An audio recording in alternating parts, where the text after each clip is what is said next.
Bismillahirrahmanirrahim. Assalamualaikum warahmatullahi wabarakatuh. Bertemu kembali dengan saya, Aulina Zahra Putri, di mata kuliah Hukum Ekonomi dan Bisnis. Untuk kesempatan kali ini, saya akan membahas materi tentang hak atas kepemilikan intelektual. Lanjut saja pengertian.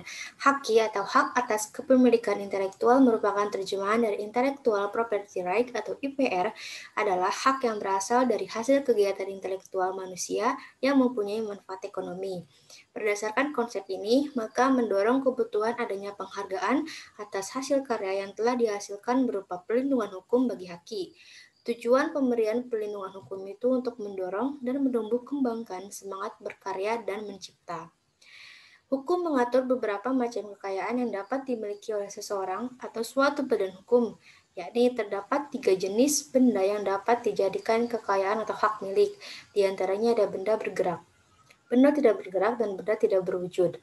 Untuk benda bergerak ini seperti emas, perak, kopi, teh, alat-alat elektronik, peralatan komunikasi dan informasi, serta sebagainya. Lalu benda tidak bergerak seperti rumah, tanah, pabrik, dan yang lainnya. Untuk benda tidak berwujud diantaranya seperti paten, merek, dan hak cipta.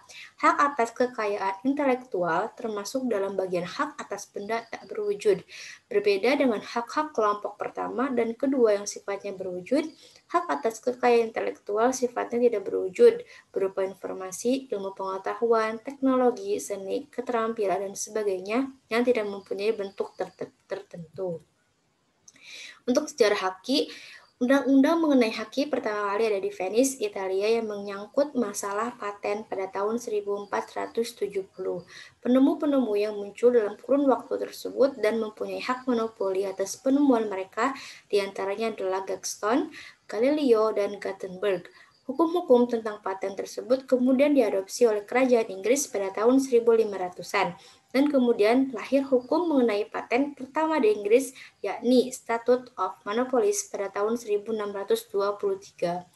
Amerika Serikat baru mempunyai undang-undang paten pada tahun 1791. Upaya harmonisasi dalam bidang haki pertama kali terjadi pada tahun 1883 dengan lahirnya Paris Convention untuk masalah paten, merek dagang, dan desain.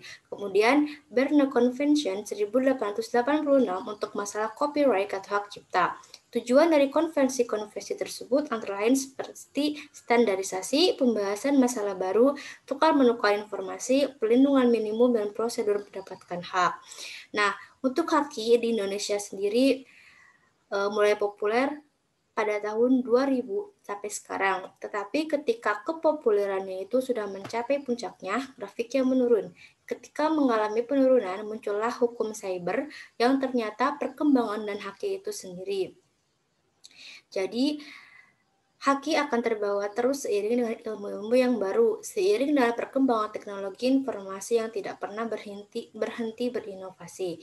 Peraturan perundangan haki di Indonesia dimulai sejak masa penjajahan Belanda dengan diundangkannya Octrooi Wet No. 136 Stadsblad 1911 nomor 313, Industrial Eigendom Koloniën 1912 dan Outer Suite 1912 Stadsblad 1912 nomor 600. Setelah Indonesia merdeka, Menteri Kehakiman Rakyat Indonesia mengeluarkan pengumuman nomor CS 5/41 tanggal 12 Agustus 1953 dan nomor JG 1/2/17 tanggal 29 Agustus 1953 tentang pendaftaran sementara paten. Nah, untuk haki di Indonesia, kebutuhan negara di Indonesia terhadap pelindungan hak atas kekayaan intelektual akhirnya memaksa Indonesia untuk mengadopsi pengaturan terkait. Peraturan yang terkait dengan haki digunakan secara resmi oleh Indonesia sejak 1994 lalu. Peraturan tersebut terdapat pada Undang-Undang Nomor 7 Tahun 1994 mengenai pengesahan Agreement Establishing the World Trade Organization atau pengesahan pembentukan Organisasi Perdagangan Dunia. 3 unsur penting yang menjadi bahasan dalam haki adalah kemampuan intelektual atau kemampuan berpikir manusia, kekayaan, dan hak. Berdasarkan ranah hukum, pelanggaran terhadap intelektual menjadi materi bahasan dalam hukum perdata. Hukum perdata yang berkaitan dengan kekayaan intelektual meliputi hukum pribadi, hukum keluarga, dan hak waris. Selanjutnya ada prinsip-prinsip haki. Ada 4, yakni prinsip keadilan, prinsip ekonomi, prinsip kebudayaan, dan prinsip sosial. Untuk prinsip keadilan atau the principle of natural justice, berdasarkan prinsip ini, hukum memberikan perlindungan kepada pencipta berupa suatu kekuasaan atau bertindak dalam rangka kepentingan yang disebut hak. Pencipta yang menghasilkan suatu karya berdasarkan kemampuan keintelektualnya wajar jika diakui hasil karyanya. Yang kedua ada prinsip ekonomi, the economic argument. Berdasarkan prinsip ini, hakim memiliki manfaat dan nilai ekonomi serta berguna bagi kehidupan manusia. Nilai ekonomi pada hakim merupakan suatu bentuk kekayaan bagi pemiliknya. Pencipta mendapatkan keuntungan dari kepemilikan terhadap karyanya seperti dalam bentuk pembayaran royalti terhadap pemutaran musik dan lagu hasil ciptaannya. Lalu yang ketiga ada prinsip kebudayaan atau the cultural argument. Berdasarkan prinsip ini, pengakuan atas kreasi karya sastra dari hasil ciptaan manusia diharapkan mampu membangkitkan semangat dan minat untuk mendorong menciptakan karya-karya baru. Hal ini disebabkan karena pertumbuhan dan perkembangan ilmu pengetahuan, seni, dan sastra sangat berguna bagi peningkatan taraf kehidupan, peradaban, dan martabat manusia. Selain itu, haknya juga akan memberikan keuntungan baik bagi masyarakat, bangsa, maupun negara. Dan yang terakhir ada prinsip sosial atau the social argument. Berdasarkan prinsip ini, sistem hakim memberikan perlindungan kepada pencipta tidak hanya untuk memenuhi kepentingan individu, persekutuan, atau kesatuan itu saja, melainkan berdasarkan keseimbangan individu dan masyarakat. Bentuk keseimbangan ini dapat dilihat pada ketentuan fungsi sosial dan lisensi wajib dalam undang-undang. Selanjutnya ada sifat-sifat haki. Ada 2. Yang pertama ada yang mempunyai jangka waktu tertentu atau terbatas dan bersifat eksklusif dan mutlak. Untuk yang mempunyai jangka waktu tertentu atau terbatas, apabila telah habis masa pelindungannya, ciptaan atau penemuan tersebut akan menjadi milik umum. Tetapi ada pula yang setelah habis masa pelindungannya dapat diperpanjang lagi, misalnya seperti hak merek. Lalu yang kedua ada bersifat eksklusif dan mutlak. Haki yang bersifat eksklusif dan mutlak ini maksudnya hak tersebut dapat dipertahankan terhadap siapapun. Pemilik hak dapat menuntut terhadap pelanggaran yang dilakukan oleh siapapun. Pemilik atau pemegang haki mempunyai suatu hak monopoli, yaitu pemilik atau pemegang hak dapat mempergunakan haknya dengan melarang siapapun tanpa persetujuannya untuk membuat ciptaan atau temuan ataupun menggunakannya. Lalu ada macam-macam haki. Macam-macam haki dibagi menjadi 2, yakni hak cipta dan hak kekayaan industri. Untuk hak cipta ada sejarah dan pengertian menurut Undang-Undang Nomor 19 Tahun 2020 dan menurut Pasal 2 Undang-Undang Hak Cipta. Untuk sejarah cipta sendiri, pada zaman dahulu, pada tahun 600 sebelum Masehi, seseorang dari Yunani bernama Pehrayat menemukan 2 tanda baca, yaitu titik dan koma. Anaknya bernama Apulus menjadi pewarisnya dan pindah ke Romawi. Pemerintah Romawi memberikan pengakuan, perlindungan, dan jaminan terhadap karya cipta ayahnya tersebut. Untuk setiap penggunaannya, penggandaan dan pengumuman atas penemuan Pehrayat itu, Apulus memperoleh penghargaan dan jaminan sebagai pencerminan pengakuan hak tersebut. Apulus ternyata orang yang bijaksana. Dia tidak menggunakan seluruh honorariumnya yang diterima. Honor titik digunakan untuk keperluan sendiri sebagai ahli waris, sedangkan honor koma dikembalikan ke pemerintah Romawi sebagai tanda terima kasih atas penghargaan dan pengakuan terhadap hak cipta tersebut.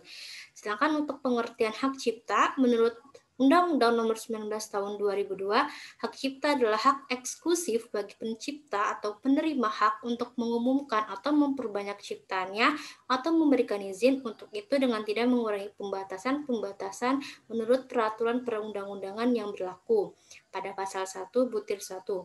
Dan menurut pasal 2 Undang-Undang Hak Cipta adalah hak khusus untuk bercipta maupun penerima hak untuk mengumumkan atau memperbanyak ciptaannya maupun pemberi izin untuk tidak mengurangi pembatasan-pembatasan menurut peraturan perundang-undangan yang berlaku. Pencipta adalah seseorang atau beberapa orang secara bersama-sama yang atas menginspirasi lahir suatu ciptaan berdasarkan kemampuan pikiran, imajinasi, kecekatan, keterampilan, atau keahlian yang dituangkan dalam bentuk yang khas dan bersifat pribadi. Lalu ada hak kekayaan industri. Hak kekayaan industri ada 7. Ada paten, merek, rancangan, informasi rahasia, indikasi geografi, denah rangkaian, dan perlindungan varietas tanaman. Untuk paten merupakan hak khusus yang diberikan negara kepada penemu atas hasil penemuannya di bidang teknologi untuk selama waktu tertentu melaksanakan sendiri penemuannya tersebut atau memberikan persetujuan kepada orang lain untuk melaksanakannya. Untuk merek atau trademark adalah tanda yang berupa gambar, nama, kata, huruf-huruf, angka-angka, susunan warna, atau kombinasi dari unsur-unsur tersebut yang memiliki daya pembeda dan dipergunakan dalam kegiatan perdagangan barang dan jasa. Rancangan ataupun industrial design. Rancangan dapat berupa rancangan produk industri, rancangan industri. Rancangan industri adalah suatu kreasi tentang bentuk, konfigurasi atau komposisi, garis atau warna, atau garis dan warna, atau gabungan daripadanya yang berbentuk 3 dimensi yang mengandung nilai estetika dan dapat diwujudkan dalam pola 3 dimensi atau 2 dimensi serta dapat dipakai untuk menghasilkan suatu produk, barang, serta komoditi industri dan kerajinan tangan.